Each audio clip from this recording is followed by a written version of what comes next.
नमस्कार मित्रांनो, पुन्हा एकदा तुमचाच आवडता बेधुंद विजय माने व्हिडिओ माध्यमातून कनेक्ट होतो आणि कनेक्ट होण्याचं कारण फार विशेष आहे, कारण आजचा दिवसच विशेष आहे। आजचा दिवस आहे मकर संक्रांतीचा।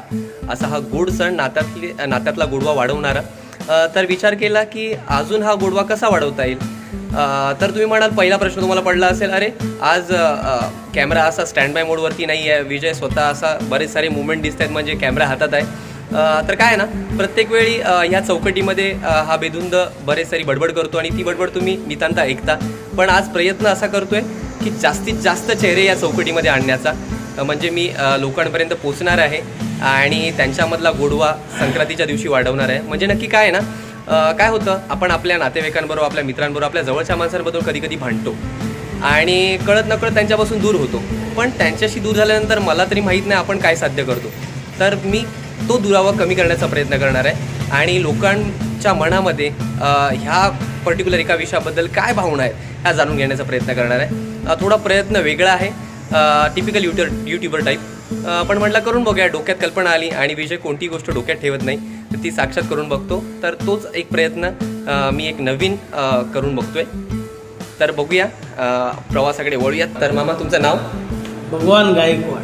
अच्छा, तर मामा, अगदी सोपं आहे, म्हणजे आज मकर संक्रांतीचा दिवस आहे, तर मला या स्पेशल दिवशी तुम्हाला 2-3 प्रश्न करायचे।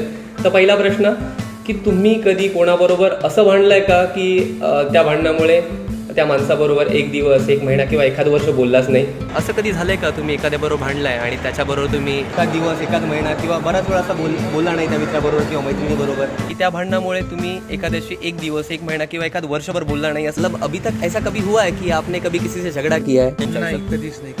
नाही, असं काय नाही, असं तर झालं नाही, कारण मी भांडलेलो आहे बऱ्याचदा झालंय असं। भांडलोय आम्ही, पुष्कळ भांडलोय। अच्छा, पण तेवढ्या पुरतं आणि बोला म्हणा थोड्या दिवसासाठीच राहिलेला आहे। क्या बात आहे, म्हणजे अगदीच अनएक्सपेक्टेड उत्तर, कारण की मी माझ्याबद्दल विचारलं तर असं खरंच भांडलोय ते मी तुम्हाला सांगेन। पण मामा म्हणतात की भांडलोय पण त्यापासून माणसं दुरावलेली नाही आहेत। जर ते पॅचअप व्हायचं पण असेल ना, तर ते दोघांच्या साईडने व्हायला पाहिजे। असं नाही की फक्त ते मलाच वाटलं पाहिजे, दोघांचे 100% आले पाहिजे तरच, नाहीतर बेटर बोलूच नका, कारण की परत ते डिफरन्सेस राहतील। सो नका बोलू, एकदा बोलायचं तर दोघांनी एकत्र येऊन बोलायला पाहिजे। असं नको व्हायला की फोर्सफुली होतात। वो साले वाले से लोगों से थोड़ा झगड़ा हुआ है, कभी 2-4 महीने से बंद हो गया, तो अगले फिर चालू हो गया। पण मोस्टली ज्यांच्यासोबत भांडण झालं त्यांच्यासोबत मी परत ट्राय केलंय। जरुरी नाही की एका चुकीमुळे कोणाशी असं बोलायचं सोडायचं। असं तुम्ही भांडतच नाही? नाही, असं झालं नाही। आपण आता ओळख झाले म्हणून अजून कायपर्यंत काय भांडण झालं नाही अजूनपर्यंत। म्हणजे आता थोडं पुढे जाऊन भांडणं होऊ शकतात? नाही, भांडतो पण वाद व्हावा, विवाद व्हावा, पण संवाद असावा माणसाचा। क्या बात आहे, म्हणजे वाद झाला तरी संवाद थांबू नये। जबरदस्त असं रिप्लाय दिला आणि खरंच एकदम प्रसन्न वाटलं, म्हणजे हे एक वाक्य ऐकून, आणि हे वाक्य मी नोट करेन, मला माझ्या लिखाणामध्ये कुठेतरी नक्कीच वापरायला येईल। पण आपण भांडल्यानंतर माणसाशी न बोलून काय साध्य होतं ते मलाही नाही कळत ऍक्च्युली। न बोलल्याने असं काही साध्य नाही होते, पण एक राग दाखवण्याचा मार्ग आहे बस। नाही, योग्य नाही। आपण एक ठिकाणी राहतो म्हटल्यावर मिळून जुळून राहायला पाहिजे। त्याशी बोलतच नसेल तर गोड कसं बोलणार ना? अगले दिन जाके उसको बराबर पहले तो भर देने का। ओके, फिर वो समझ गया तो ठीक है, ओके, तो फिर दूसरे तरीके से समझने का। भांडणामुळे प्रेम पण वाढतं आणि ॲटलिस्ट आपल्याला कळतं की आपण जर समजा आपलं कोणासोबत भांडण झालं तर आपल्याला कळतं की आपल्यामध्ये पण काहीतरी आहे जे लोकांना पटत नाही। मे बी आपण इम्प्रूव्ह करू शकतो। सध्या आजकाल सगळ्यांचा इगो वगैरे मध्ये येतो, जो माझ्यात पण आहे।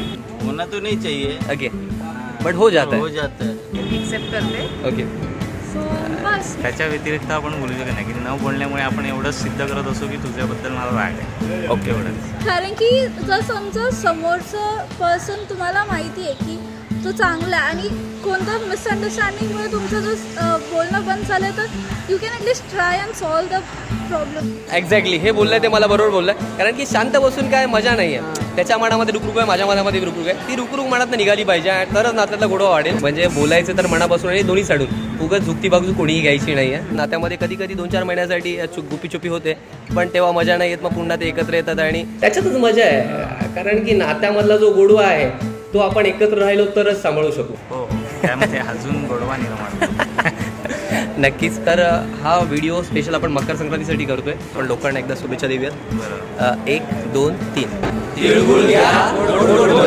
Thank you.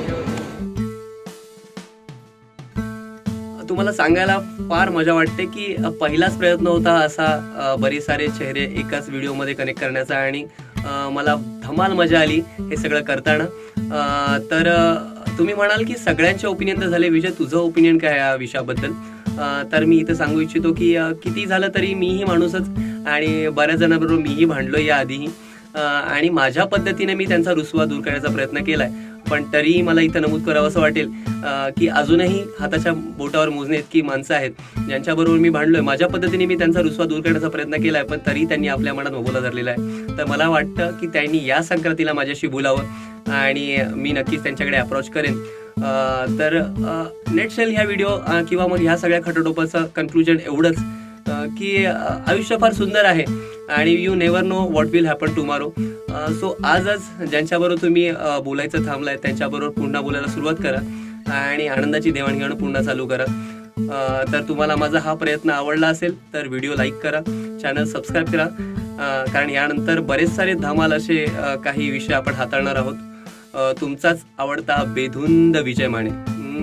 Love you all. Stay tune to my channel as well as www.happyonlyfeeling.com तुमच्या आवडीचं ब्लॉग वेबसाईट. तुर्तास स्थगिती पण पुन्हा लवकरच भेटू नवीन विषयामार्फत.